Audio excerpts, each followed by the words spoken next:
اللہ رب العزت جل مجدہ الکریم نے قرآن کریم میں ارشاد فرمایا اِنَّا نَحْنُ نَزَّلْنَا الذِّكْرَ وَإِنَّا لَهُ لَحَافِظُونَ، بے شک ہم نے قرآن کو نازل کیا، اتارا،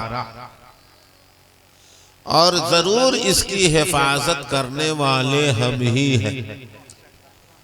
اگلے زمانے میں جو آسمانی کتابیں نازل ہوتی تھیں، جیسے اللہ نے موسیٰ علیہ السلام پر توریت نازل فرمایا، اللہ پاک جل شانہ نے عیسیٰ علیہ السلام پر انجیل نازل فرمایا، خدا پاک جل شانہ نے حضرت داؤد علیہ السلام پر زبور شریف نازل فرمایا، اور توریت نازل کرنے سے پہلے اللہ نے موسیٰ علیہ السلام پر کچھ صحیفے نازل فرمائے، خدا پاک نے حضرت ابراہیم علیہ السلام پر صحیفہ نازل فرمایا، حضرت ادریس علیہ السلام پر بھی صحیفہ نازل ہوا، حضرت شیس علیہ السلام پر صحیفہ نازل ہوا، اور بھی دوسرے انبیاء و مرسلین پر آسمانی کتابیں اور صحیفے جو نازل ہوئے، ان تمام آسمانی کتابوں اور صحیفوں کا اللہ نے اس کی حفاظت کا اب خود ذمہ نہیں لیا تھا،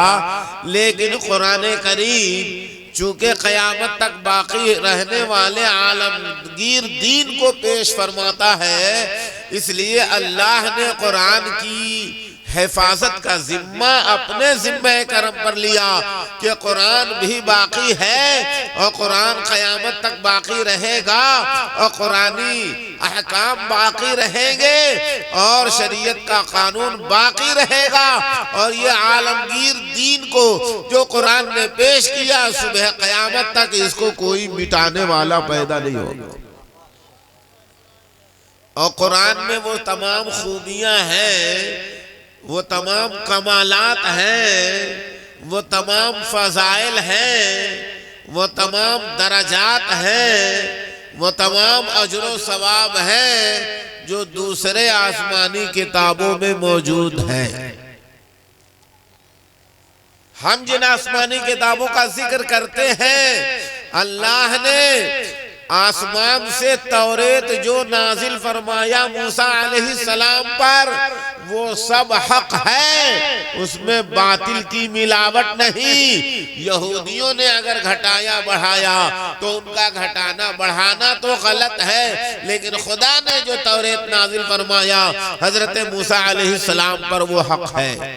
اللہ نے انجیل حضرت عیسیٰ علیہ السلام پر جو نازل فرمایا وہ حق ہے، لیکن یہودیوں نے عیسائیوں نے جو گھٹایا بڑھایا ان کا گھٹانا بڑھانا غلط ہے۔ حضرت داؤد علیہ السلام پر اللہ نے جو زبور شریف نازل فرمایا وہ حق ہے، اور بعد میں ناخلف لوگوں نے اگر اس میں کچھ گھٹایا اور بڑھایا تو ان کا گھٹانا اور بڑھانا غلط ہے۔ داؤد علیہ السلام پر جو زبور اللہ نے نازل فرمایا وہ سب حق ہے، لیکن قرآن کریم کی شان یہ ہے کہ کوئی شخص اس میں گھٹا نہیں سکتا اور کوئی اس میں بڑھا نہیں سکتا۔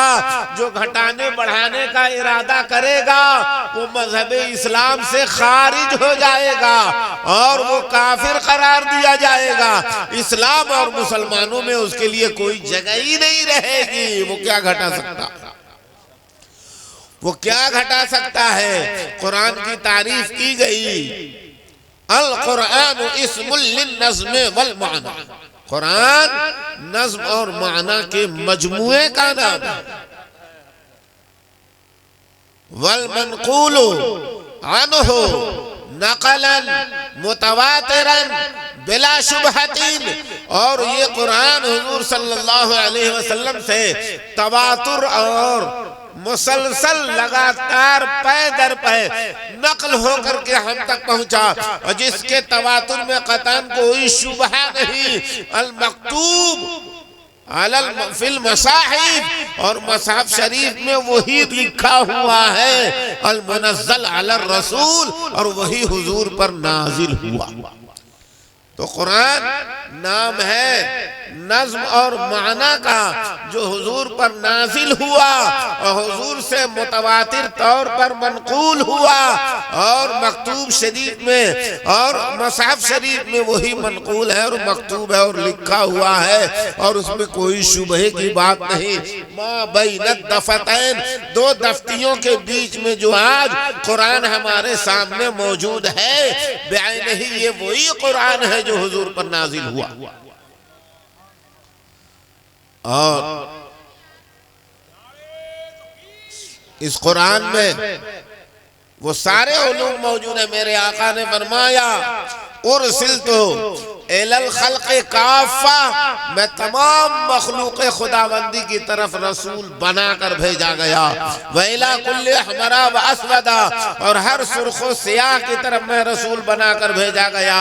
وَأُحِلَّتْ لِلْغَنَائِمِ دُونَ الْأَنْبِيَاءِ، اور میرے لیے مال غنیمت کو اللہ نے حلال قرار دیا، بقیہ کسی نبی کے لیے اور ان کی امت کے لیے مال غنیمت حلال نہیں قرار دیا گیا۔ اور میرے آقا نے ارشاد فرمایا وَفُضِّلْتُ وَأُعْطِيتُ الْمَثَانِي مَكَانَ التَّوْرَاةِ، اور قرآن کریم کی وہ صورتیں جس میں 80 آیتیں ہیں وہ توریت کی جگہ اللہ نے مجھ کو عطا فرمایا۔ وَالْمَعِينَ مَكَانَ الْإِنجِيلِ، اور قرآن میں 200 آیت والی جو صورتیں ہیں اللہ نے انجیل کی جگہ مجھ کو عطا فرمایا۔ وَالْحَوَامِيمِ مَكَانَ الزَّبُورِ، اور حامیم سے جو صورتیں شروع ہوتی ہیں قرآن کریم جن کو حوامیم سبعہ کہا جاتا ہے، 7 ایسی صورتیں ہیں جو حامیم سے شروع ہوتی ہیں، ان کو اللہ نے زبور کی جگہ حضور کو عطا فرمایا۔ تو قرآن میں وہ صورتیں جن میں 80 آیتیں ہیں توریت کی جگہ، اور وہ صورتیں جس میں 200 آیتیں ہیں انجیل کی جگہ، اور وہ صورتیں جو حامیم سے شروع ہوتی ہیں وہ زبور کی جگہ اللہ نے حضور کو عطا فرمایا۔ توریت، انجیل، زبور۔ سبحان اللہ، سبحان اللہ۔ اور حضور فرماتے ہیں وَفُضِّلْتُ بِالْمُفَصَّلِ، اور مفصل کی صورتوں کے ذریعے اللہ نے تمام انبیاء پر مجھ کو فضیلت بخشا۔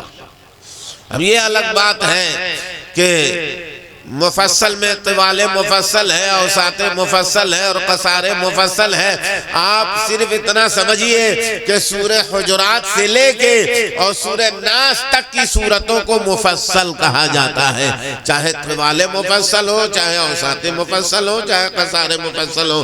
مجھے ادھر نہیں جانا ہے، میں یہ عرض کر رہا ہوں کہ اللہ پاک جل شانہ نے حضور کو جو قرآن عطا فرمایا، اس قرآن کے پڑھنے والے کو اتنا اجر و ثواب ملے گا، پورے توریت کی تلاوت کرنے والے کو، انجیل کی تلاوت کرنے والے کو، زبور کی تلاوت کرنے والے کو جتنا اجر و ثواب ملے گا، تنہا قرآن پڑھنے والے کو اتنا ثواب ملے گا اور اس سے بڑھ کے ثواب ملے گا۔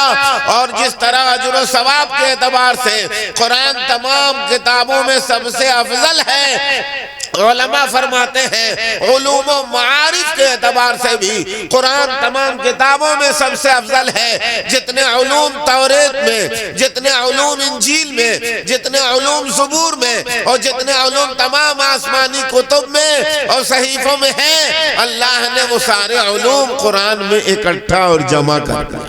سبحان اللہ، سبحان یہ اللہ۔ بات میری نہیں ہے بلکہ قرآن میں خود اللہ نے فرمایا ما فرطنا فی الکتاب من شیء، ہم نے قرآن میں بیان کرنے سے کوئی چیز اٹھا نہیں رکھا۔ اور اسی قرآن میں اللہ نے فرمایا وَلَا رَطْبٍ وَلَا يَابِسٍ إِلَّا فِي كِتَابٍ مُبِينٍ، کوئی خشک اور کوئی تر چیز ایسی نہیں مگر یہ کہ قرآن میں اللہ نے اس کو بیان کر دیا۔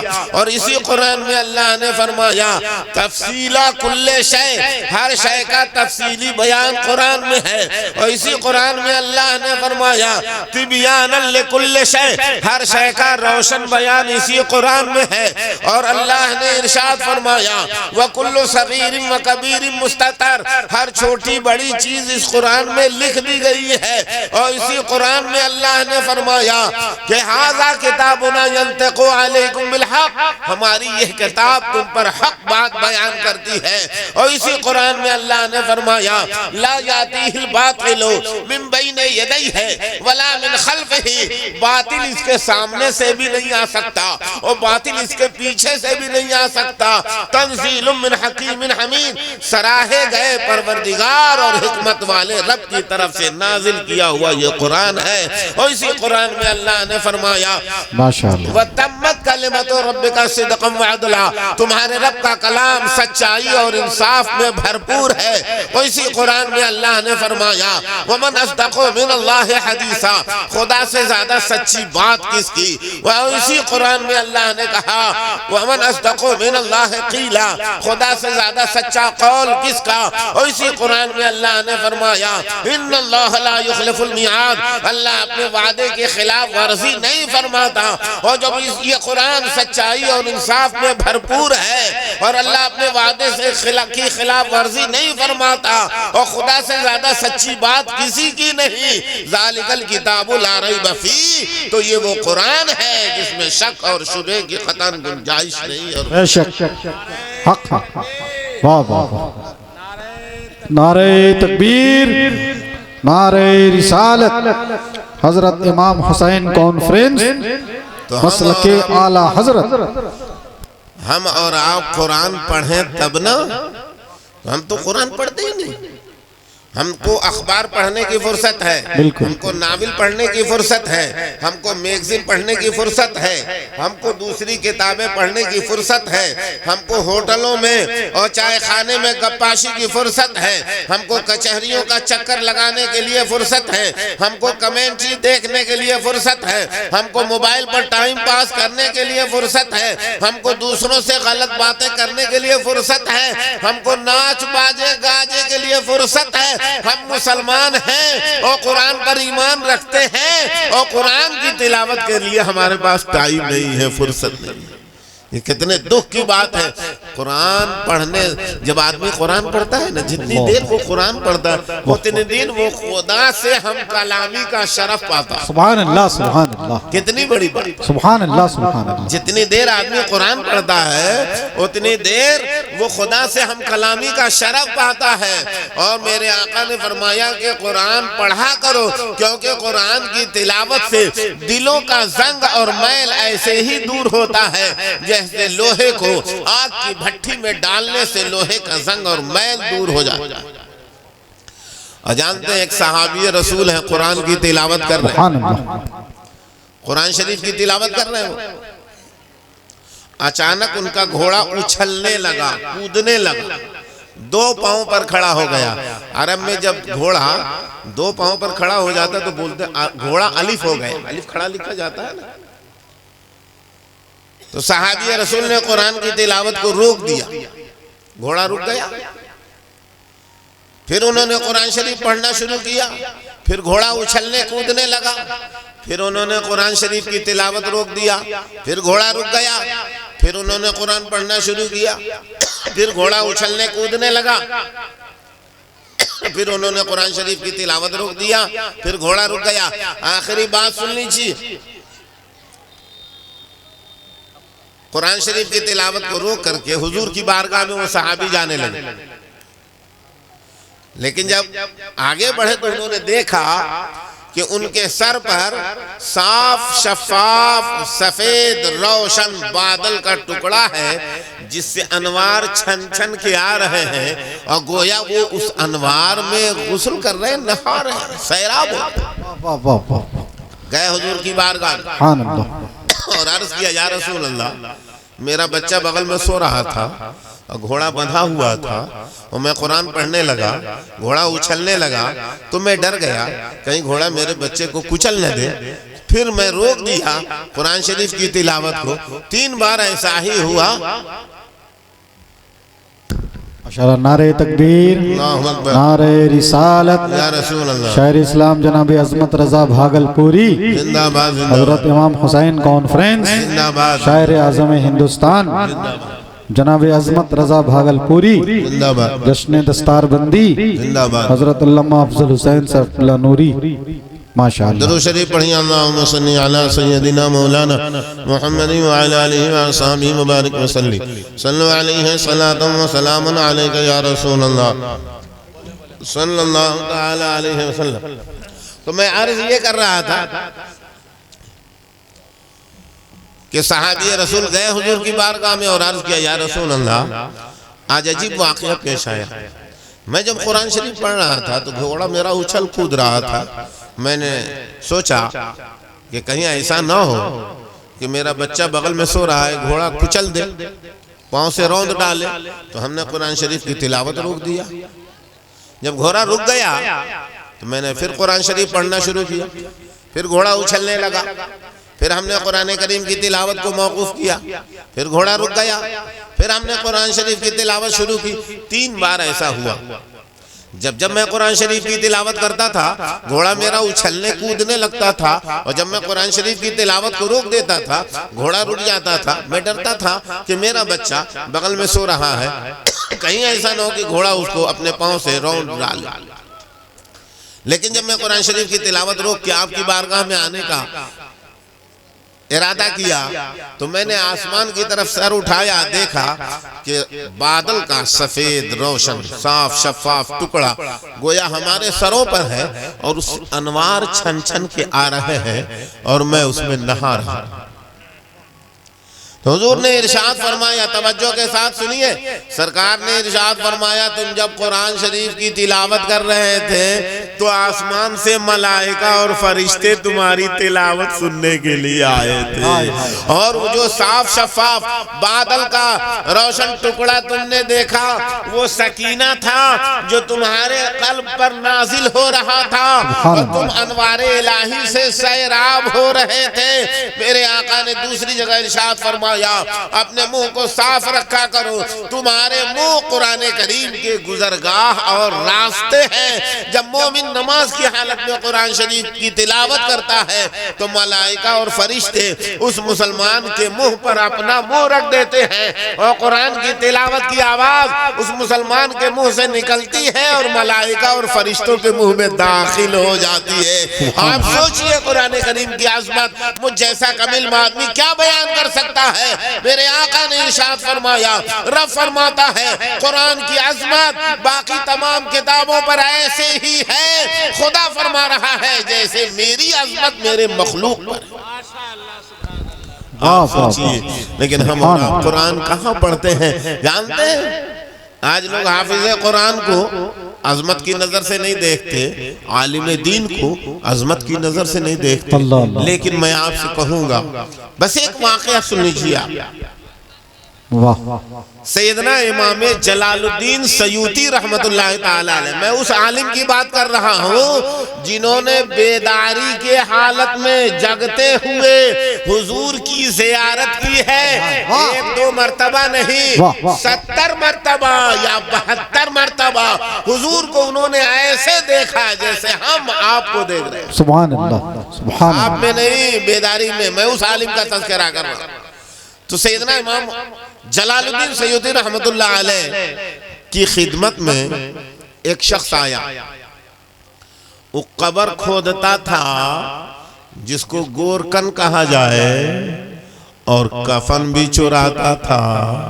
اس کو کسی سے پوچھنے کی ضرورت نہیں ہوتی کہ قبر کہاں ہے، کیونکہ خود ہی قبر کھودتا تھا، اور جب اس قبر میں مردے کو لوگ دفن کر کے چلے آتے تو رات میں پھر پہنچ جاتا اور اس کا کفن چراتا۔ غور سے سنیے، وہ آیا امام جلال الدین سیوطی رحمت اللہ علیہ کی بارگاہ میں، کہا حضور میں توبہ کرنا چاہتا ہوں۔ حضرت نے فرمایا ٹھیک، کس گناہ سے؟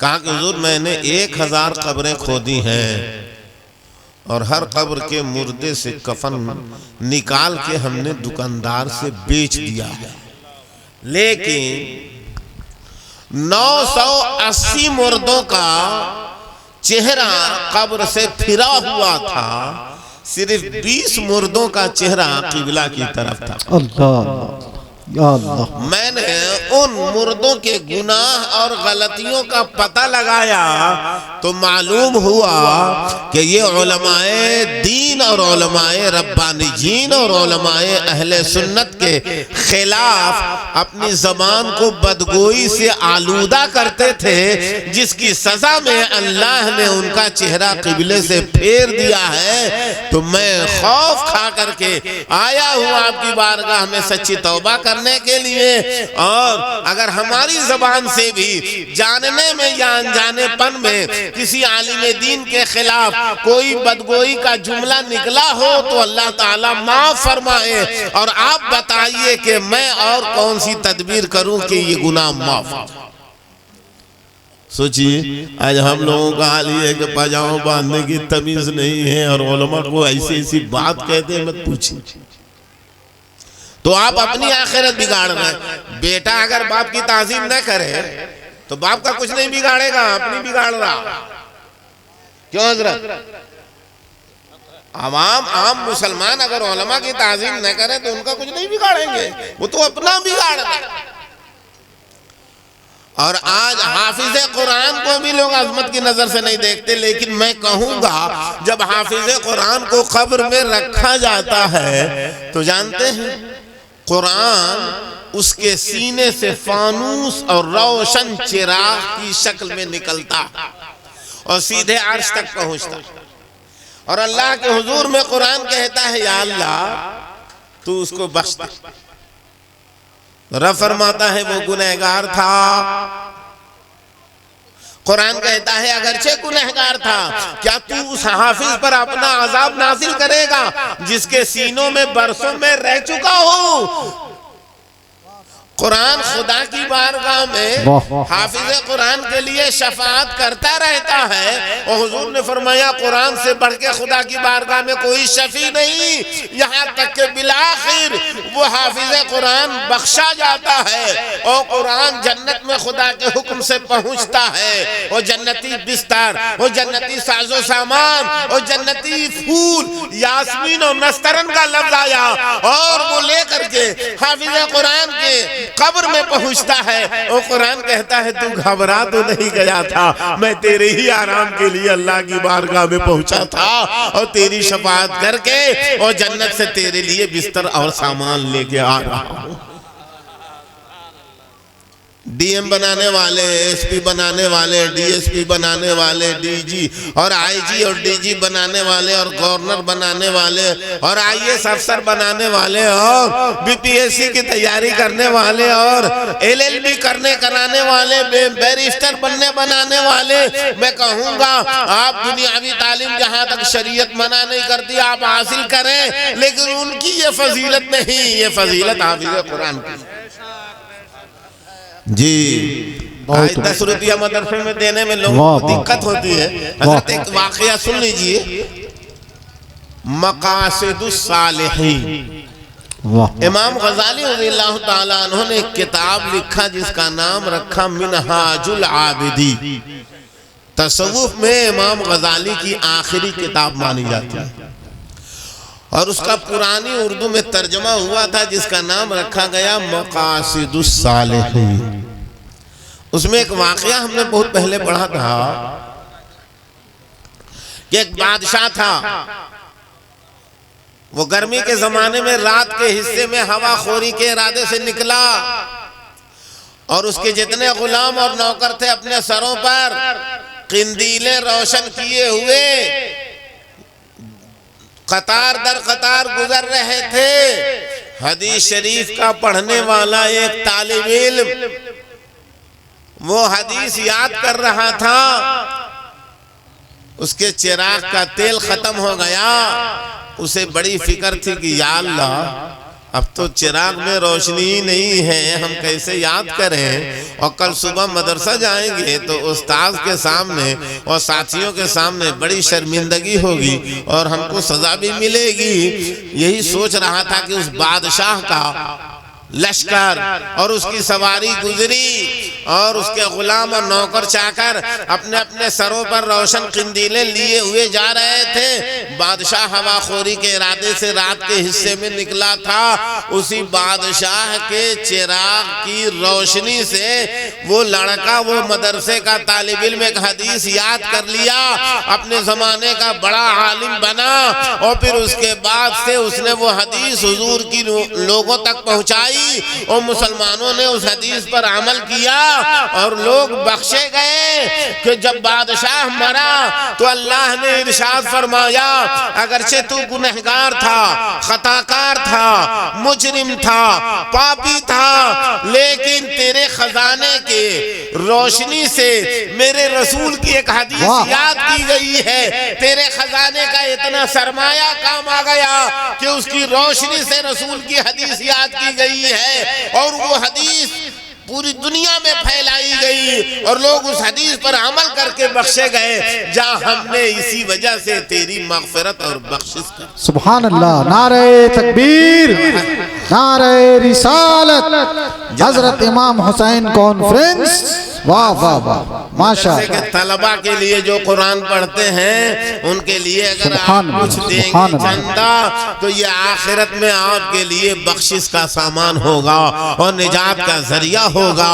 اللہ عز و جل کی بارگاہ میں بسط ادب و احترام دعا ہے کہ مولا تعالی اس مدرسے کو دین دونی رات چوگونی ترقیاں عطا فرمائے، اور ہونے والے حافظان قرآن کو مسلک اعلیٰ حضرت کا سچا پابند بنائے، اور ہم تمام سنی مسلمانوں کو اہل سنت والجماعت کے مسلک پر مضبوطی کے ساتھ قائم رہنے کی سچی پکی توفیق عطا فرمائے۔ وآخر دعوانا الحمدللہ رب العالمین۔ السلام علیکم ورحمۃ اللہ وبرکاتہ۔